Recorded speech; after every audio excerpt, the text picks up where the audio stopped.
বন্ধুরা, ইরান এবং আমেরিকার মধ্যে চলমান উত্তেজনা ও সংঘাত নিয়ে এখন পুরো বিশ্ব উদ্বিগ্ন।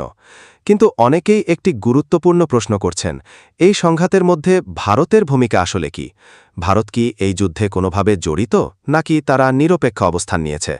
আজকের ভিডিওতে আমরা জানব ইরান আমেরিকা উত্তেজনার মধ্যে ভারতের বর্তমান অবস্থান এবং তাদের কূটনৈতিক পদক্ষেপ। প্রথমেই বলি, ভারত সরাসরি এই যুদ্ধে জড়িত নয়। ভারত সব সময় চেষ্টা করে বড় আন্তর্জাতিক সংঘাত থেকে দূরে থাকতে এবং কূটনৈতিক সমাধানকে গুরুত্ব দিতে। ভারতের সরকার এখনও পর্যন্ত স্পষ্টভাবে বলেছে যে তারা মধ্যপ্রাচ্যের এই উত্তেজনা কমাতে শান্তিপূর্ণ সমাধান চায়। তবে ভারতের জন্য এই পরিস্থিতি খুবই গুরুত্বপূর্ণ, কারণ ভারতের জ্বালানি চাহিদার একটি বড় অংশ মধ্যপ্রাচ্য থেকে আসে। বিশেষ করে ইরান এবং উপসাগরীয় অঞ্চল থেকে তেল আমদানি ভারতের অর্থনীতির জন্য অত্যন্ত গুরুত্বপূর্ণ।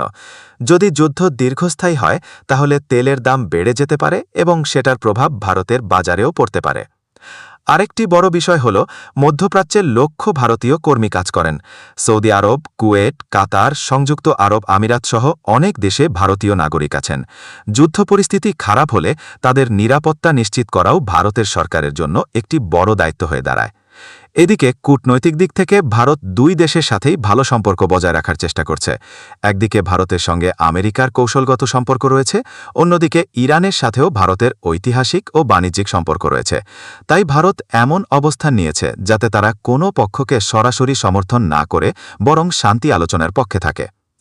বিশ্লেষকরা বলছেন, ভারত বর্তমানে একটি ব্যালেন্সিং পলিসি অনুসরণ করছে, অর্থাৎ তারা আমেরিকার সাথে সহযোগিতা বজায় রাখছে, আবার ইরানের সাথেও সম্পর্ক নষ্ট করতে চাইছে না। সব মিলিয়ে বলা যায়, ইরান ও আমেরিকার এই উত্তেজনাপূর্ণ পরিস্থিতিতে ভারত সরাসরি যুদ্ধে অংশ নিচ্ছে না, বরং তারা কূটনৈতিকভাবে পরিস্থিতি শান্ত করার আহ্বান জানাচ্ছে এবং নিজেদের অর্থনীতি ও নাগরিকদের নিরাপত্তা নিশ্চিত করার দিকে নজর রাখছে। বন্ধুরা, মধ্যপ্রাচ্যের এই পরিস্থিতি আগামী দিনে আরও বড় আকার নিতে পারে। তাই ইরান আমেরিকা উত্তেজনা এবং বিশ্বের বড় বড় দেশের ভূমিকা সম্পর্কে জানতে আমাদের চ্যানেলটি সাবস্ক্রাইব করে রাখুন। ভিডিওটি ভালো লাগলে অবশ্যই লাইক দিন, বন্ধুদের সাথে শেয়ার করুন এবং কমেন্ট করে আপনার মতামত জানান। ধন্যবাদ সবাইকে।